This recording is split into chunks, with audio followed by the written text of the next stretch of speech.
Quels sont les 4 cas dans lesquels on peut considérer qu'une personne est décédée et considérée comme morte? Le premier, c'est lorsque le corps est en état de putréfaction, c'est-à-dire de décomposition.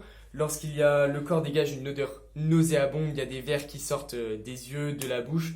Donc vous voyez très bien, juste en un coup d'œil, que la personne ne peut tout simplement plus vivre. Le second cas, c'est lorsqu'une partie vitale, donc une partie vitale du corps, est détachée du reste du corps. Par exemple, je n'aurai plus de tête, c'est la décapitation. La tête, c'est bien sûr une partie du corps qui est vitale. Ou sinon, il y aurait les poumons qui seraient complètement sortis du corps. Bref, un état désastreux du corps avec des parties vitales qui sont sectionnées, qui sont hors du corps.